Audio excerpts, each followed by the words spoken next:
1992 से ही उत्तर प्रदेश की चालाक जनता द्वारा ऐसी सरकारों का चुनाव किया गया जिन्होंने प्रदेश में खड़े औद्योगिक संस्थानों को ठिकाने लगा दिया।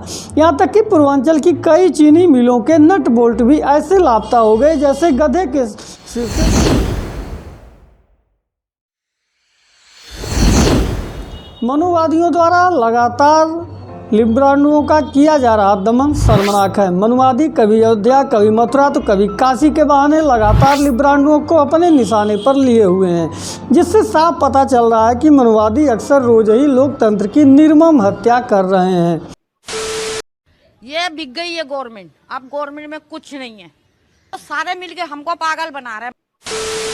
नमस्कार मित्रों, मैं महेश्वर यथार्थ अपने यूट्यूब चैनल पर एक बार फिर आपका स्वागत करता हूं। मनुवादियों की निर्ममता का आलम यह है कि लगभग रोजाना ही ऐसे काम किए जा रहे हैं जिससे लिब्रांडुओं को घनघोर कष्ट पहुंच रहा है। चड्डियों से, कपड़ों से मैं पहुंचती हूँ। अब यह बच्चा जरासीम से बीमार हो जाएगा, मैं कहाँ ले लेके भागूंगी बताओ मेरे को। वजीर आला से मेरी दरखास्त है, एक धोती भेज दो, हमारे बच्चों की गांडें साफ। मनवादी मोदी योगी के द्वारा किए जा रहे षड्यंत्र के कारण लिब्रांडुओं के दुखों का अंत होता नहीं दिख रहा। मनवादियों द्वारा अयोध्या में राम मंदिर निर्माण का मार्ग प्रशस्त करने के बाद काशी विश्वनाथ कॉरिडोर का उद्घाटन लिब्रांडुओं के ऊपर एक भीषण वज्रपात जैसा था। हालांकि जिस तरह से निर्ममता का प्रदर्शन मनुवादियों द्वारा किया जा रहा है, हम उसकी घनघोर निंदा करते हैं और चाहते हैं कि यह अवसर हमको मिलता रहे। लिब्रांडुओं को अब साफ पता चल चुका है कि निकट भविष्य में मनुवादी मोदी योगी को सत्ता से बाहर करना टेढ़ी खीर हो चुकी है। ऐसे में असुर माता अरुंधति राय ने मनुवादी योगी को ठिकाने लगाने के लिए पिछले ही महीने एक नए कॉन्सेप्ट पर काम करने की सलाह दे दी थी, जिसके अंतर्गत ऐसी व्यवस्था करने की बात की गई थी कि एक बार से अधिक कोई पीएम ना बन पाए। दूसरी बात है, एक छोटी एक बड़ी सी बात है, और मैं इसके बारे में सोच रही थी कि हमें एक मांग उठाना पड़ेगा कि हमारे देश में प्राइम मिनिस्टर आप एक ही टर्म के लिए बन सकते हैं, एक ही टर्म के लिए, उसके बाद कोई और आएगा, उसके बाद कोई और आएगा।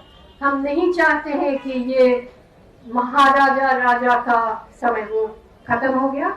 We want one individual can be prime minister for one term. That's it.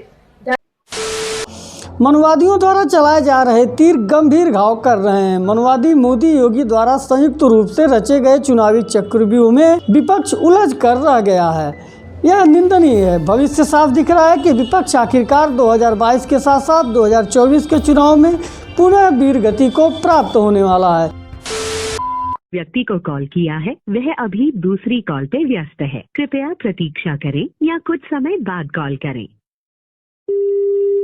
ये सफर प्यार का होता है बड़ा ही। मनुवादियों ने घनघोर असहिष्णुता का प्रदर्शन करते हुए पिछले 5 वर्षों के दौरान यूपी में हज हाउस और कब्रिस्तान बनवाने वाले समाजवादियों को स्कूल और अस्पताल बनवाने की घोषणा करने पर विवश कर दिया है। इसके कारण शांतिदूत समुदाय में घोर निराशा का वातावरण छा चुका है। 2019 के बाद टोपी पहनकर इफ्तार पार्टियों में जाने वालों की संख्या में बहुत ही तेजी से गिरावट देखा जाना अत्यंत ही चिंता का विषय है। लिब्रांडुओं की व्यवस्था है कि वे चाहते हुए भी शांति प्रिय समुदाय की इराकी खजूर और सेवइयों पर हाथ साफ नहीं कर पा रहे। टीपू भैया का अलग ही स्वैग है।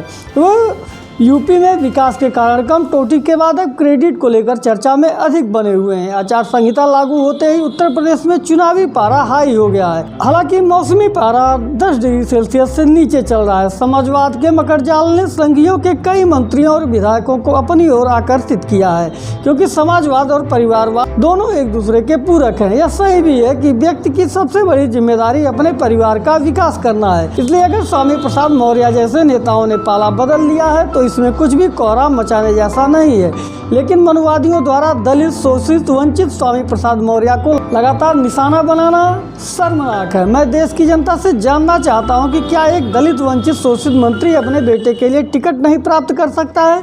यह मनुवादियों द्वारा किया गया घनघोर अन्याय है। वे नहीं चाहते कि ये दलित पिछड़े समुदाय के मंत्री का असहाय बालक विधायक बनने पाए।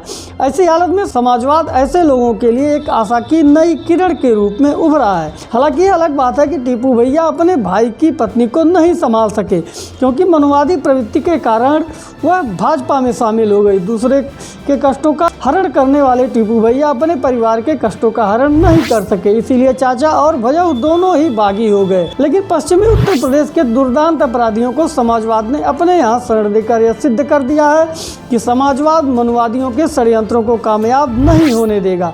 मनुवादी जिस तरह से उत्तर प्रदेश को एक औद्योगिक राज्य में बदलने का प्रयास कर रहे हैं वह समाजवाद के लिए घातक है। इसीलिए जनता का एक बड़ा वर्ग भी मनुवादियों के विरुद्ध समाजवाद के साथ खड़ा है। जनता को लगता है कि अगर उत्तर प्रदेश का औद्योगिक विकास हो गया तो उनके लिए दिल्ली, मुंबई, गुजरात जैसे राज्यों में जाकर रोजगार करने का अधिकार छिन जाएगा और वे कोरोना काल की तरह कभी भी सड़क पर पैदल यात्रा का आनंद नहीं उठा सकेंगे। उत्तर प्रदेश की जनता राजनीतिक एडवेंचर में विश्वास रखती है, इसीलिए 2017 के पहले तक अपने इसी राजनीतिक एडवेंचर के चक्कर में उत्तर प्रदेश के औद्योगिक विकास को जूते की नोक पर रखते हुए लगातार समाजवाद और अम्बेडकरवाद के समर्थन में खड़ी रही। यह अलग बात है कि उसे इस दौरान कई बार मुंबई, दिल्ली जैसी जगहों पर जाकर रोजी रोटी का जुगाड़ करना पड़ा और कभी कभी तो लात जूते भी खाने पड़े। लेकिन मजाल है कि किसी ने उफ तक की हो। 1992 से ही उत्तर प्रदेश की चालाक जनता द्वारा ऐसी सरकारों का चुनाव किया गया जिन्होंने प्रदेश में खड़े औद्योगिक संस्थानों को ठिकाने लगा दिया। यहाँ तक कि पूर्वांचल की कई चीनी मिलों के नट बोल्ट भी ऐसे लापता हो गए जैसे गधे के सिर से सींग। अब मनुवादी यह आरोप लगाएंगे कि जनता ने गलत फैसले किए, जबकि उन्हें पता ही नहीं है कि जनता कभी भी गलत फैसले नहीं करती। अगर प्रदेश में फैक्ट्रियां होंगी तो लोगों को काम भी करना होगा। ऐसे में जनता उन्हीं का चुनाव करती है जो कब्रिस्तान या हाथी बनवाते हैं और फैक्ट्रियों को ठिकाने लगवाते हैं। इससे जनता को भी बेरोजगारी के बहाने काम करने से फुर्सत मिल जाती है। लेकिन मनुवादी इन गुण बातों को समझने के बजाय जनता को सीख देने में लगे हुए हैं और मोदी योगी के संयुक्त षड्यंत्रों के तहत उत्तर प्रदेश के औद्योगिक विकास का समर्थन कर रहे हैं। समाजवाद कभी भी ऐसे लोगों को सफल नहीं होने देगा। अगर चारों तरफ शांति और विकास ही होगा तो समाजवाद क्या घंटा हिलाएगा? समाजवाद को पोषित करने के लिए पश्चिमी उत्तर प्रदेश में समय समय पर दंगे होते रहना आवश्यक है और समाजवादी इस अनिवार्यता को अच्छे से समझ रहे हैं। इसीलिए अपनी पहली लिस्ट में ही दर्जनों घोषित अपराधियों को टिकट देकर अपनी जिम्मेदारियों का भरपूर निर्वहन कर रहे हैं। मित्रों, मनुवादियों के षड्यंत्रों को विफल करने के लिए आपका क्या सोचना है? ऐसे कौन कौन से अन्य उपाय हो सकते हैं जिससे समाजवाद को ताकत मिल सकती है ताकि उत्तर प्रदेश का बेड़ा गर्क किया जा सके? अपने बहुमूल्य विचार अपने कमेंट के माध्यम से हमें जरूर बताएं और वीडियो पसंद आए तो कृपया लाइक शेयर कर चैनल को सब्सक्राइब करना मत भूलें। ऐसे ही किसी अन्य वीडियो में मिलते हैं, तब तक के लिए नमस्कार। जय हिंद, जय भारत।